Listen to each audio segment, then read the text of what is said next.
এবং খুনের সংগঠিত তাদেরকে গ্রেপ্তার করতে সক্ষম না হয়, এই জনতার উপরে আমরা কোনো সিদ্ধান্ত চাপিয়ে দেব না। তারা আমাদেরকে বারংবার বিশ্বাস করে এরপরে যদি তারা বিচ্ছু ফিল করে তাদেরকে আমাদের দরকার হয়ে দরকার নাই। তাদের বিশ্বাসকে আমরা কোনোভাবেই গ্রহণ করতে দেব না। আপনাকে আমি একটা প্রশ্ন করতে চাই, আপনি কি শরীফ হাদির জানাজাতে অংশগ্রহণ করেছিলেন? জি, কোথায় কোথায় জানাজা হয়েছে? জাতীয় সংসদ ভবন দক্ষিণ প্লাজায় আমি মূল গেটে জানাজার সারিবদ্ধভাবে দাঁড়াইছি এবং মানুষকে বলছি ভিতরে আর জায়গা নাই। আপনি বলতে পারবেন কি পরিমাণ জানাজায় আজকে লোক হয়েছিল শরীফ উসমান হাদির জানাজায়? ডাইনে থাকায় সীমানা দেখি না, বামে থাকায় সীমানা দেখি না, তারপরে পিছনে পূর্বে সীমানা দেখি না। তাহলে যখন সীমানা দেখি না আমি লোক গুনব কিভাবে? আমার আইডিয়া মতে কুঠির কাছাকাছি হবে, কারণ পারক গেট থেকে আপ টু আসাদ গেটের ওই রোড এবং এই ড্যাম ভবন থেকে আপ টু আপনার আগারগাঁও রোড, সকল রোডগুলো ভর্তি। এবং মানুষ যখন নামাজ পড়ে কাতারের জন্য জায়গা রাখে, কিন্তু জানাজার জন্য কোনো টাকা নেই, শুধু একটু চিপা রাখি কাতারবদ্ধভাবে মানুষ লক্ষ লক্ষ লক্ষ লোক দাঁড়াই গেছে।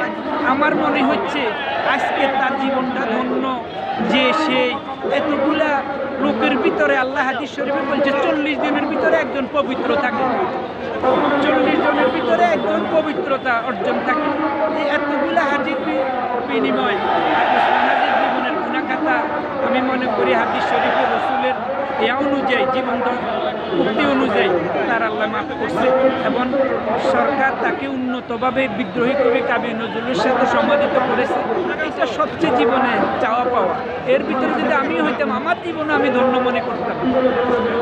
সেই জন্য আজকে এই শাহবাগ চত্বরকে শহীদ শরীফ ওসমান হাদি চত্বর নামকরণ করা হয়েছে।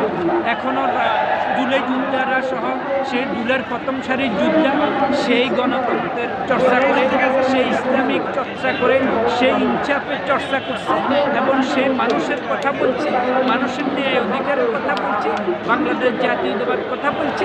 শেষ একটা ইচ্ছা ছিল যে আমি খালেদা জিয়ার সাথে দেখা করার ছিল, কিন্তু আল্লাহর অশেষ মেহরবানি খালেদা জিয়া এবার কেয়ার হাসপাতালে চিকিৎসাধীন, মৃত্যুর পাঞ্জা, আর সেও সেখানে অবস্থান নিছে। এটা হচ্ছে নিয়তি। বলছে যে তুমি চাইছো কিন্তু তোমার পাশাপাশি দেখছি অকুল্লা, আল্লাহ ভালো জানে সেটা। সেই অনুযায়ী আমি খুব আজকে আনন্দিত এবং আমার জীবন তো সে এত বড় জানাজা আমি দেখিনি এবং মানুষ সেই প্রদ বুঝে। আপনি বলতে চাচ্ছেন কোটির ঊর্ধ্বে লোক হয়েছে? শুধু দর্শক, আসলে শরীফ উসমান হাদির জানাজায় আমিও শরীক হয়েছিলাম, এটা আমার একটা ভাগ্য। আসলে জানাজায় আমরা শুনেছি ইচ্ছা থাকলেও হয় না যদি ভাগ্যে না থাকে, এটা আল্লাহর একটি নিয়ামত এবং ইশারা এবং ওনার ইচ্ছা। সেই জানাজায় আমিও অংশগ্রহণ করেছিলাম, শরীক হয়েছিলাম। আমরা মানুষের মুখে যা শুনছি, যেহেতু সংসদ ভবনের চারিপাশে যে রাস্তা, কোনো রাস্তায় খালি ছিল না, সব রাস্তাতে মানুষ গায়ে গায়ে লাগিয়ে জানাজায় শরীক হয়েছিলেন। এবং আমরা একজনের তথ্য মতে আমরা জানতে চাচ্ছি কত লোক তো গোনা সম্ভব না, একটা ধারণার কথা যে এখনো লোক এসে যাচ্ছে, কোটির ঊর্ধ্বে লোক হবে। যা পৃথিবীর ইতিহাসে একটি বিরাল দৃষ্টান্ত। এই বিরাল দৃষ্টান্তটি আসলে হয়ে থাকে শহীদ উসমান হাদি এই জানাজায়। পৃথিবীর ইতিহাসে আর এত বড় জানাজা দেখা যায়নি, সেটাই আমি আসলে আজকে ধারণ করেছি এবং সেই জানাজায় অংশগ্রহণ করেছি। এটা আমার জন্য একটি বিশাল ভাগ্য আমি মনে করি।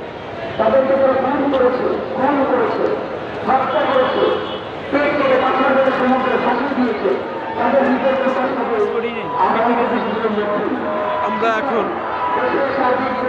শহীদ উসমান হাদি চত্বর, শাহবাগ, আমাদের কর্মকাণ্ড এখানে চলছে যতক্ষণ পর্যন্ত চলবে। শহীদ উসমান হাদি চত্বর, এই সেই শাহবাগ, এই সেই শাহবাগ, শহীদ উসমান হাদি চত্বর।